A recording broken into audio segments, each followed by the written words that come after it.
मी विधवा होते आणि मला 14 वर्षाची एक मुलगी आणि 16 वर्षाचा एक मुलगा होता. माझा मुलगा आणि मुलगी दोघे एकाच खोलीमध्ये झोपायचे. दोघे सख्खे बहीण-भाऊ होते, परंतु त्या रात्री मी पाहिलं की माझ्या मुलीने स्वतःच्या भावाचा माझा मुलगा नेहमीच त्याच्या बहिणीच्या हातानेच दूध प्यायचा. जेव्हा मी त्याला दूध द्यायचे, तेव्हा तो रडू लागायचा. मी दोन्ही बहीण-भावांचं प्रेम बघून खूपच खुश होत होते. परंतु हैराण करणारी गोष्ट ही होती की जेव्हा मी माझ्या मुलीच्या लग्नाबद्दल बोलायचे किंवा तिला कोणत्या स्थळ यायचं, तेव्हा माझा मुलगा त्या स्थळामध्ये काही ना काही खोड नक्की काढायचा आणि मग त्या स्थळाला नकार द्यायचा. एक दिवशी मी माझ्या मुलीचे कपडे घातले आणि माझ्या मुलीच्या जागेवर झोपले. आता 10 मिनिटं झाले होते की माझ्या मुलाने येताच त्या क्षणी आई-वडील नेहमीच बेखबर असतात आणि मग त्यांच्या मागे त्यांची मुलं अशी काही कामं करतात याबद्दल त्यांच्या आई-वडिलांनीही कधीच विचार केलेला नसतो. माझा नवरा या जगातून लवकरच निघून गेला होता. देवाने मला 2 मुलं दिली होती. एक मुलगा आणि एक मुलगी. दोघेही दिसायला अगदी सुंदर, अगदी त्यांच्या वडिलांवर गेले होते. माझ्या सासरच्या लोकांनी मला आयुष्यभर खूपच त्रास दिला होता. मी त्यांच्यासोबत एकत्र कुटुंबात राहत होती. त्यांनी माझं जगणं अगदी नकोसं केलं होतं. जेव्हा माझा नवरा जगातून निघून गेला, तेव्हा माझी दोन्ही मुलं खूप लहान होती. मुलगा 5 वर्षाचा होता आणि मुलगी 3 वर्षाची. परंतु माझ्या सासरची लोकं मला अजूनही घराच्या बाहेर जाऊ देत नव्हती. कारण त्यांचं म्हणणं असं होतं, की ते माझं लग्न त्यांच्या मोठ्या मुलासोबत लावून देणार आहेत. पूर्ण आयुष्य मी माझ्या नवऱ्याला सांगत होते, की मला या घरातून काय तर मला या परिसरातूनच बाहेर निघायचं आहे. परंतु तो स्वतःच या जगातून निघून गेला. त्याला देखील माहीत होतं, की मी त्या घरामध्ये खूपच वैतागले होते. माझ्यावर खूपच अत्याचार होत होते. मी तर हा विचार देखील करत नव्हते, की मी त्या घरातच राहावं. नक्कीच ते माझं लग्न लावून देत होते, परंतु तरी देखील मला त्या घरात राहायचं नव्हतं. माझा मोठा दीर खूप चांगला माणूस होता. त्याची बायको देखील या जगामध्ये नव्हती आणि त्याला काही मूल-बाळ देखील नव्हतं. जर माझं लग्न त्याच्यासोबत झालं असतं, तर कदाचित त्यांनी माझ्या मुलांना बाप होऊन सांभाळलं असतं आणि सोबतच माझी देखील जबाबदारी घेतली असती आणि मला देखील एक पुरुषाचा आधार मिळाला असता. परंतु मला त्या घरात राहायचं नव्हतं. मी तिथे 1 महिना घालवला आणि मग मी त्या घरातून बाहेर पडण्याचा निर्णय घेतला. बाहेर पडण्यासाठी मी माझं सामान बांधत होती, की इतक्यातच माझा दीर माझ्या खोलीत आला आणि मला म्हणाला, की "हे लोक तुला घरातून जाऊ देणार नाहीत. कारण या लोकांनी असा निर्णय घेतला आहे, की तुला या घरातच ठेवायचे. माझ्या घरातील लोक खूप हट्टी आहेत. माझी आई तर खूपच हट्टी आहे. त्यामुळे मी तुला या घरातून बाहेर पडण्यास मदत करेन." मी म्हणाले, "तुम्ही तर या घरातले आहात. मग तुम्ही माझी मदत का कराल?" तेव्हा त्याचं असं म्हणणं होतं, की मी माझ्या भावावर खूप जास्त प्रेम करत होतो. त्याचं या जगातून जाण्याचं वय नव्हतं. पण तू आणि तुझी मुलं माझ्या भावाची शेवटची निशाणी आहे. त्यामुळे मी तुम्हाला नक्कीच मदत करेन. आणि मग माझ्या मोठ्या दीराच्या मदतीने मी त्या घरातून बाहेर पडले. परंतु मी ऐकले होते, की माझ्या सासूने आमच्या पूर्ण कुटुंबात मी चरित्रहीन स्त्री आहे, अशी अफवा पसरवली होती. इतकंच नाही तर माझ्या सासूने हे देखील सांगितलं होतं, की जेव्हा मी आमच्या घरात राहत होती, तेव्हाही तिच्या नवऱ्यासोबत खूपच तिचं वाईट वागणं होतं. त्याच्याशी खूप उद्धटपणे वागायचे आणि तिच्यामुळेच माझा मुलगा या जगातून निघून गेला आहे. तिच्या जाचाला कंटाळून त्याने आत्महत्या केली आहे. माझं आणि माझ्या नवऱ्याचं लव्ह मॅरेज होतं आणि त्या लव्ह मॅरेजनेच मला पूर्ण आयुष्य फक्त वेदना दिल्या होत्या आणि त्या वेदनांचाच माझ्या मनावर खूप खोलवर परिणाम झाला होता. त्याचाच परिणाम म्हणून मी एक प्रकारे एकलकोंडी झाले होते. मी माझ्या मुलांसोबत कडक शिस्तीने वागायचे. या गोष्टीला 15 वर्ष झाली. आज माझी मुलगी 18 वर्षाची झाली आहे, तर मुलगा 20 वर्षाचा झाला होता. आम्ही सगळे छोट्या घरात राहत होतो. माझी मुलगी घरामध्येच लहान मुलांचे ट्युशन घेत आणि माझा मुलगा एका कॉल सेंटरमध्ये काम करतो. मी घरामध्ये कपडे शिवण्याचं काम करते. आम्ही एक सर्वसामान्य घरातील आहोत आणि आमचं अगदी आरामात सगळं चालू होतं. परंतु त्या दिवसाच्या आठवणीने माझा बीपी हाय व्हायचा. परंतु मी स्वतःवर पुन्हा नियंत्रण ठेवायचे. माझं नाव सविता आहे आणि माझ्या मुलीचं नाव नेहा आणि मुलाचं नाव नितेश आहे. नेहा आणि नितेशमध्ये खूप जास्त प्रेम होतं. लहानपणापासूनच त्यांनी त्यांचे नातेवाईक पाहिले नव्हते. माझं तर या जगामध्ये कोणीच नव्हतं आणि यांच्या वडिलांच्या कुटुंबातील लोक तर खूपच वाईट होती. जेव्हा मी या दोघांनाही त्या घरातून बाहेर घेऊन निघाली, त्यानंतर पुढची 15 वर्ष आम्ही एकटेच राहिलो होतो. मी त्या परिसरात देखील जास्त कोणासोबत बोलत नव्हते आणि नाही मी माझ्या मुलांना बाहेर खेळायला पाठवायची. आणि यामुळेच माझ्या परिसरातील लोक मला बोलायचे, की "जर तू मुलांसोबत असं वागशील, तर ती मुलं देखील एकलकोंडी होतील." माझं म्हणणं होतं, की हे जग खूप वाईट आहे. इथे फक्त प्रेमाच्या नावाखाली फसवणूक केली जाते. माझी मुलं माझ्या डोळ्यांच्या समोर राहतील तेव्हापर्यंत मला विश्वास असेल की माझी मुलं ही सुरक्षित आहेत. माझ्या मुलांना जगापासून लपवून ठेवण्याचा फायदा हा झाला की ते दोघे एकमेकांच्या खूप जवळ आले आणि तेच आता दोघे एकमेकांसोबत बोलायचे, खेळायचे आणि ही सर्वात जास्त चांगली गोष्ट होती. कारण की एक भाऊ त्याच्या बहिणीला चांगला मित्र असतो आणि सोबतच बहीण देखील त्या भावाची एक चांगली मैत्रीण असते. दोघेही सुरुवातीपासून एका शाळेत गेले, एकाच कॉलेजमध्ये शिकले. आता त्यांचे शिक्षण पूर्ण होणार होतं. मी त्या दोघांचं प्रेम बघून खूप खुश व्हायचे. परंतु त्यानंतर असं काहीतरी विचित्र घडू लागलं. इतकं विचित्र की मी त्यामुळे अगदी हैराण व्हायचे. माझ्या मुलाला सवय होती की तो झोपण्याच्या आधी नेहमी एक ग्लास दूध प्यायचा, नाहीतर त्याला झोप लागायची नाही. परंतु तो हट्ट करायचा की मी दुधाचा ग्लास फक्त माझ्या बहिणीच्या हातूनच पिणार. मी त्याला सांगितले की ती झोपली आहे, तू हा दुधाचा ग्लास घे आणि पटकन पिऊन टाक आणि झोप. परंतु तो बोलायचा की नाही नाही, तू माझ्या बहिणीलाच बोलव, मी तिच्या हातूनच दूध पिणार. मग मला त्याच्या बोलण्याचा खूप राग आला. मी म्हणाले, हा काय प्रकार आहे? हा कसला हट्ट लावला आहेस तू? काय छोट्या मुलाप्रमाणे हट्ट करतोस? इतक्यात नेहा तिथे आली. कदाचित आमचा आरडाओरडा ऐकून ती झोपेतून जागी झाली होती. ती म्हणाली, आई, तुम्ही लोक का आरडाओरडा करताय? मी तिला नितेशचा तो हट्ट सांगितला तेव्हा ती हसू लागली आणि म्हणाली, अरे देवा, इतकंच ना, त्यात काही एवढं? काही हरकत नाही, मी त्याला दूध देते. आणि मग त्यानंतर नितेश नेहाच्या हातून दूध प्यायला आणि मग नेहा त्याच खोलीत बसली. दीड 2 तासानंतर नेहा खोलीतून बाहेर निघाली. तेव्हा मी तिला विचारले, नितेशने दूध पिण्यासाठी 1.5-2 तास लावले? तेव्हा ती म्हणाली की आम्ही दोघं गप्पा मारत होतो. त्यावर मी तिला ओरडले आणि म्हणाली, गप्पा गोष्टी करण्यात वेळ घालवू नका. सकाळी लवकर उठायचं असतं ना, त्यामुळे रात्री लवकर झोपत जा. मी त्या प्रसंगामुळे खूप जास्त बेचैन झाले होते. मी विचार करत होते की नितेश हा असा हट्ट का धरतो आहे की स्वतःच्या बहिणीच्या हातूनच त्याला दूध प्यायचं असतं. त्या दिवशी तरी मी त्या गोष्टीकडे दुर्लक्ष केलं, परंतु ती फक्त एका दिवसाची गोष्ट नव्हती. नितेश रोजच हट्ट करायचा की तो त्याच्या बहिणीच्या हातूनच दूध पिणार आणि दूध पिण्याच्या बहाण्याने दोघे खोलीमध्ये 2 तास गप्पा गोष्टी करायचे. सुरुवातीला तर मला वाटलं कदाचित दोघांनी व्हिडिओ गेम विकत घेतला असेल किंवा एखादा फोन विकत घेतला असेल, ज्याच्यावर ते 2 तास टाइमपास करत आहेत. परंतु जेव्हा मी पाहिले तेव्हा तिथे असे काहीच नव्हते. त्या खोलीमध्ये दोघे जण बसून फक्त गप्पा गोष्टी करत होते. एक दिवशी तर 2 तासापेक्षा देखील जास्त वेळ निघून गेला. आता मला राग येऊ लागला. गप्पा गोष्टी करण्याची ती काय वेळ होती का? त्यामुळे मी रागानेच त्या खोलीच्या दरवाजावर टकटक केली. तेव्हा मला खूप मोठा धक्का बसला, कारण की दरवाजा आतून बंद होता. मी जोरजोराने दरवाजा वाजवू लागले आणि मग 5 मिनिटांनंतर दरवाजा उघडला गेला. मी विचारले, हा दरवाजा कोणी बंद केला? दरवाजा बंद करून तुम्ही दोघे काय करताय? हे काय वागण्याची पद्धत आहे? नितेशने सांगितले की चुकून दरवाजा बंद झाला होता. आम्ही दरवाजा कशाला लॉक करू? मी म्हणाले, बेटा, तू एका मोठ्या बंगल्यात राहत नाहीस की जिथे ऑटोमॅटिक लॉक लावले आहेत. ते आपोआप बंद होतात. हा तर कडीवाला दरवाजा आहे आणि ही कडी जोपर्यंत लागत नाही तोपर्यंत आपण ती लावत नाही. मी नेहाला सांगितले, तू तुझ्या खोलीत जाऊन झोप आणि यापुढे घरामध्ये हे असं काही चालणार नाही. नेहाचे शिक्षण आता पूर्ण होणार होते आणि तिचे आता लग्नाचे वय झाले होते.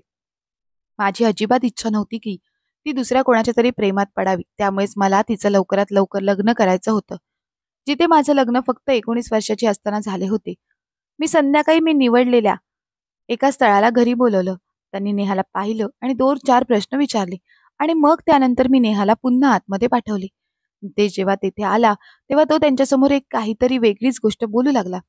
तो म्हणाला, हा नाश्ता जो तुम्ही बघत आहात हा माझ्या बहिणीने बनवलेला नाही. मी बाजारातून घेऊन आलो आहे.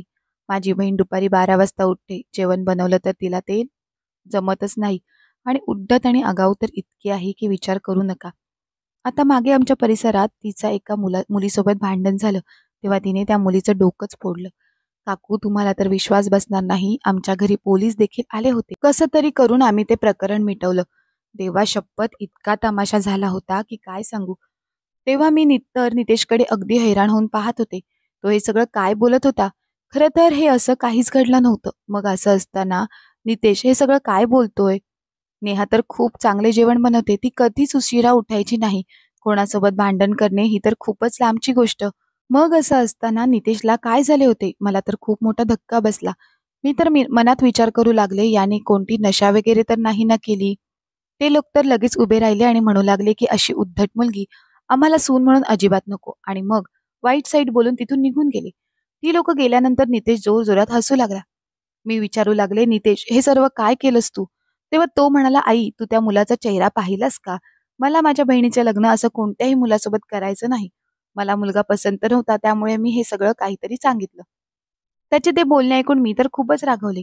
मी त्याला बोलू लागले, "जर तुला मुलगा पसंत नव्हता, तर माझ्यासोबत बोलायचं. हे असं खोटं बोलून तमाशा करण्याची काय गरज होती?" त्यावर नितेश म्हणाला, "मी यासाठी असं बोललो जेणेकरून ते परत आपल्या घराकडे बघणार देखील नाहीत. आणि तुला तर ते स्थळ खूप आवडलं होतं, कारण तो मुलगा नाही तर त्याची श्रीमंती, त्याचा जमीन जुमला बघितलास. फक्त श्रीमंतीच नाही तर मुलाचे तोंड देखील बघितलं पाहिजे. माझी इतकी सुंदर बहीण अशीच कोणाच्याही हवाली करणार नाही." मला नितेशच्या त्या वागण्यामुळे खूप जास्त राग आला होता. परंतु आता जे झाले होते ते झाले.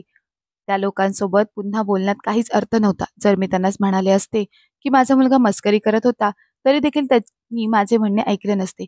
संध्याकाळी पाहिले तर दोघे बहीण-भाऊ टेरेसवर बसून चहा पीत होते आणि अगदी खळखळून हसत होते. तर दुसरीकडे माझा मूड इतका खराब झाला होता आणि ते तर एकदम खुश होते. एक दिवशी घराची साफसफाई करताना मला एक कागद मिळाला, ज्याच्यावर असं लिहिलं होतं, ते वाचून मी तर हैराण झाले. त्यावर लिहिलं होतं, "नेहाची तब्येत खराब आहे. त्यामुळे तिला 2 दिवसाची सुट्टी पाहिजे." ती चिठ्ठी नेहाच्या आईने दिली होती, म्हणजेच मी दिली होती आणि सोबतच त्या चिठ्ठीच्या खाली माझी सही देखील होती, जी अगदी हुबेहूब माझ्या सहीसारखीच होती. पण मी तर अशी कोणतीच चिठ्ठी लिहिली नव्हती आणि नाही मी अशी सही केली होती. मी तारीख पाहिली तर ती 4 दिवसापूर्वीची होती. परंतु 4 दिवसापूर्वी तर नेहा कॉलेजला गेली होती. मग तिने सुट्टी का घेतली? आणि जर तिने सुट्टी घेतली होती, तर मग घरातून कॉलेजला न जाता ती कुठे गेली होती? मी तर ती चिठ्ठी माझ्याजवळ ठेवली आणि संध्याकाळी दोन्ही बहीण-भावांना बोलावले. त्या खोलीचं वातावरण कोर्टाप्रमाणे झाले होते. मी ती चिठ्ठी दोघांसमोर ठेवली आणि विचारले, "हे सर्व काय आहे? कुठे गेली होतीस नेहा तू? 2 दिवस सुट्टी घेऊन काय करत होतीस? 2 दिवस खोटं बोलायची तुझी हिंमत झालीच कशी? अशी खोटी चिठ्ठी देण्याची तुझी हिंमत कशी झाली? तेही माझ्या सहीसकट?" दोघांचं नक्की काय चालू आहे? दोघे माना खाली घालून उभे होते, कारण की त्यांना माहीत होतं की त्यांची चोरी पकडली गेली होती. त्यामुळे त्यांच्याजवळ आता बोलण्यासारखे काहीच शिल्लक राहिले नव्हते. मला खूप राग आला आणि म्हणाले, "तुम्ही जे काही केले आहे ते मला खरं-खरं सांगा. नाहीतर तुम्हा दोघांना सुतासारखा सरळ करेन. तुमचा मी पुढच्या 2 आठवड्याचा खर्च पूर्णपणे बंद करून टाकेन." नेहा तर काही उत्तर देत नव्हती. नितेश बोलू लागला, की "आम्ही 2 दिवसाची सुट्टी घेतली होती आणि आम्ही 1 दिवस पिक्चर बघायला गेलो आणि दुसऱ्या दिवशी शॉपिंगसाठी गेलो." मी विचारलं, "हे काय वागणं आहे? तुम्ही रविवारी पिक्चर बघायला, शॉपिंग करायला जाऊ शकत नव्हता का?" नितेश म्हणाला, "आमचं मन करत होतं, त्यामुळेच आम्ही निघून गेलो." मला तर ही गोष्ट अजिबात पटत नव्हती, की ते फक्त पिक्चर आणि शॉपिंगसाठी खोटं बोलत होते.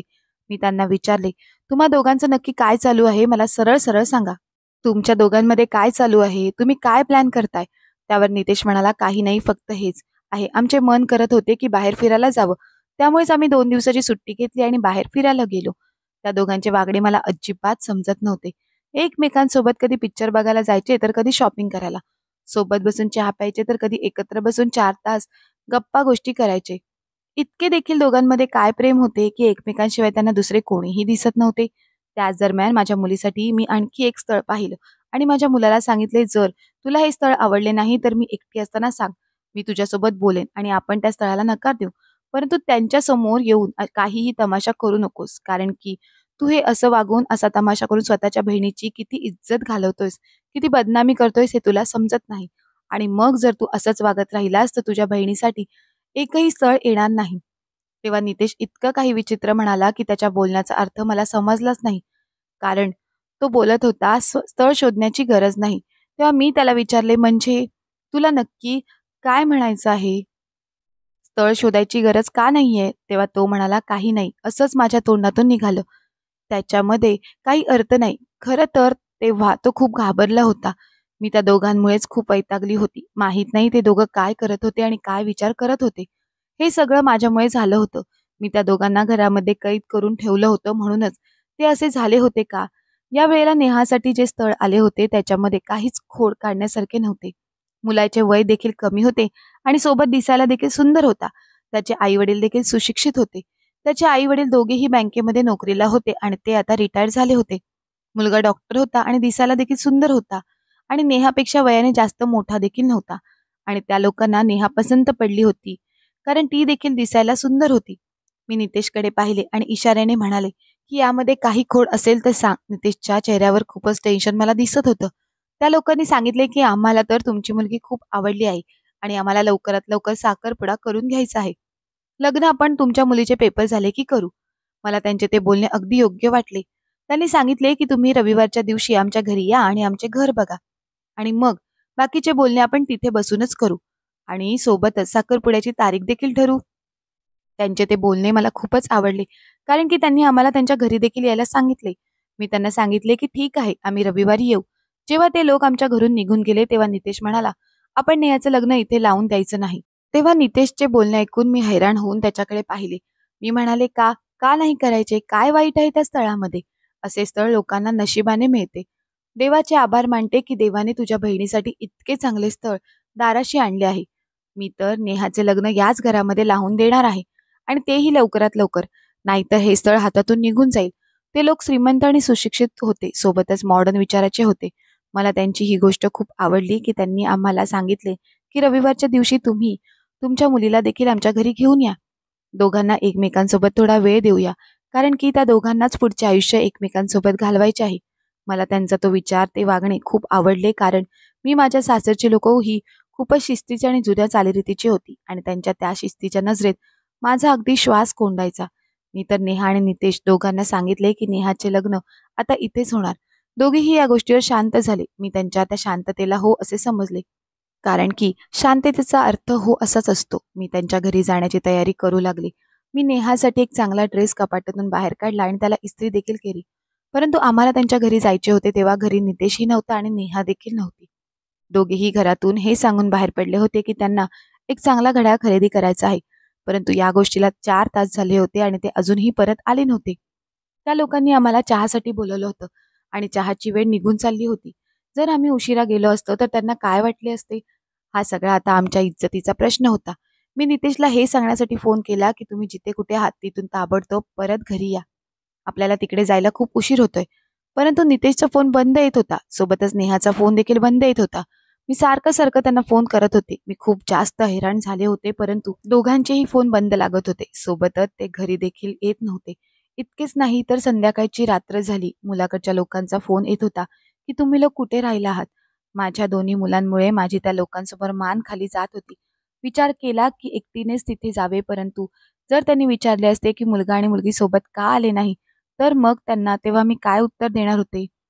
आता रात्रीचे 8 वाजले होते आणि मी माझा फोन बंद केला, कारण मी आता त्यांच्या प्रश्नांची उत्तर देऊ शकत नव्हती. जेव्हा रात्रीचे 9 वाजले तेव्हा दोघेही घरी आले. तेव्हा ते हसत-हसत घरात आले आणि मग मला पाहून त्यांच्या चेहऱ्यावरचे हसू गायब झाले. मी त्यांना म्हणाले, "तुम्हाला जाऊन 9 तास झाले. इतका वेळ तुम्ही कुठे होतात? काय करत होतात?" असं बोलून मी त्या दोघांच्याही गालावर चपराक दिली. आज पहिल्यांदाच मी त्या दोघांवर हात उचलला होता. मी म्हणाले, "तुम्हाला माहीत आहे तुमच्यामुळे माझी आज मान खाली गेली आहे." नितेश जोरात ओरडू लागला आणि म्हणाला की मला त्या घरामध्ये माझ्या बहिणीचे नाते नाही करायचे. मी म्हणाले, का? काय प्रॉब्लेम आहे?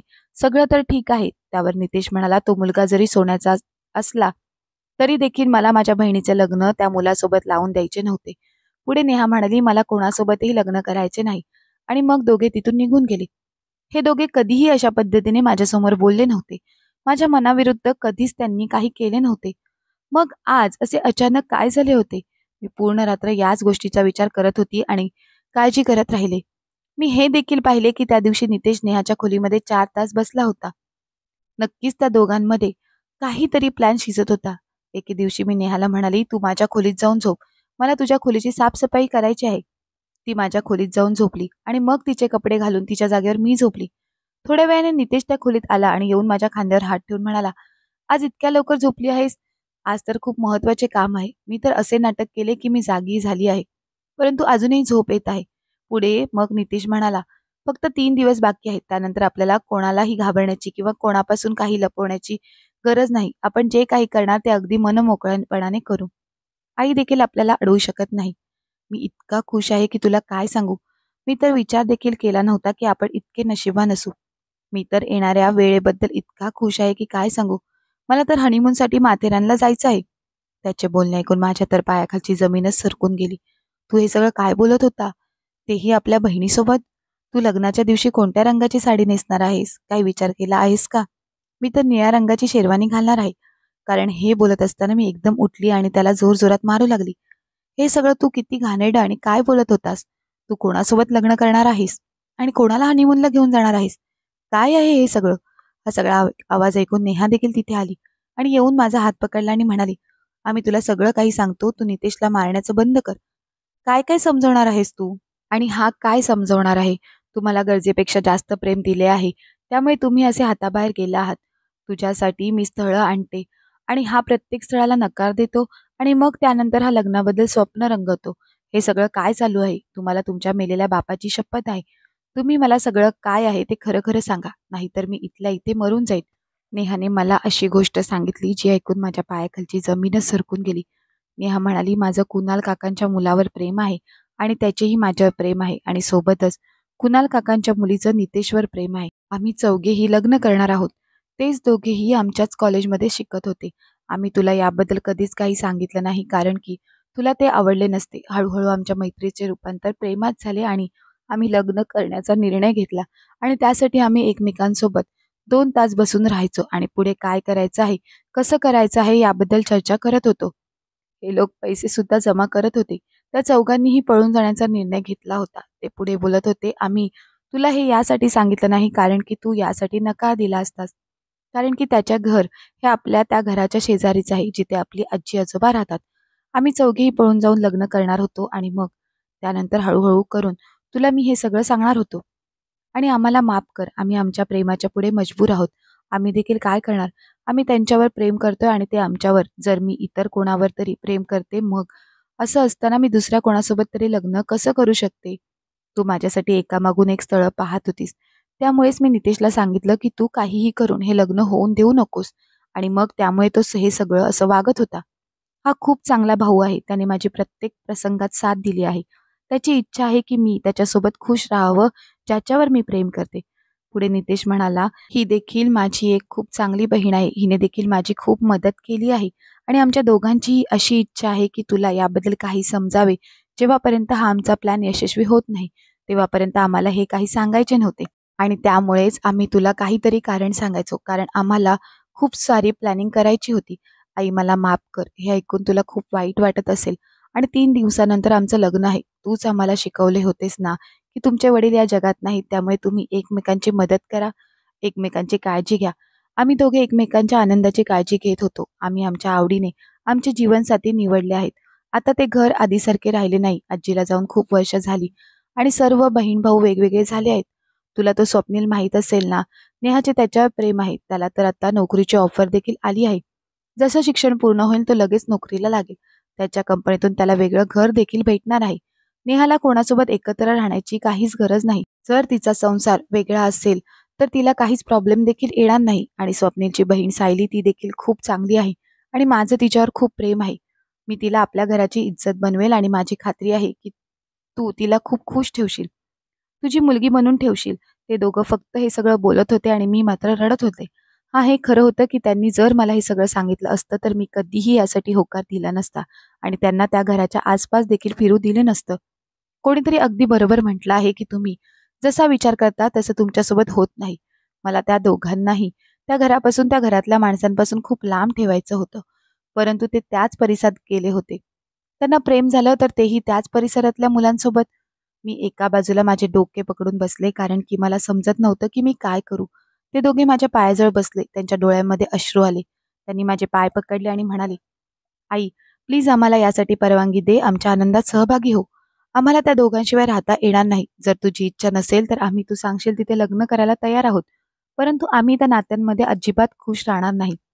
मी दोघांच्याही एक जोरदार कानाखाली लगावली आणि बोलायला लागली.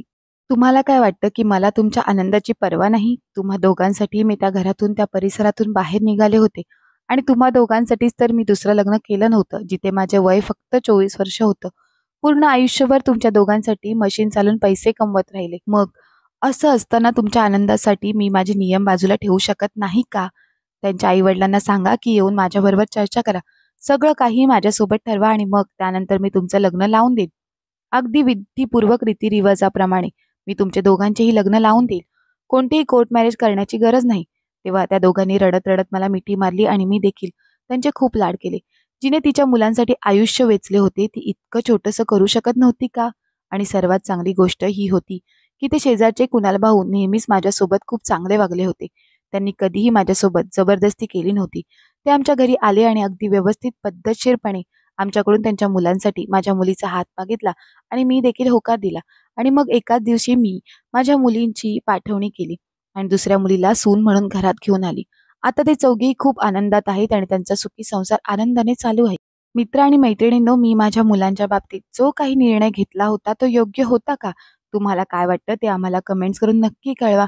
आणि तुम्हाला जर का गोष्ट आवडली असेल तर गोष्टीला लाईक करा, शेअर करा. धन्यवाद.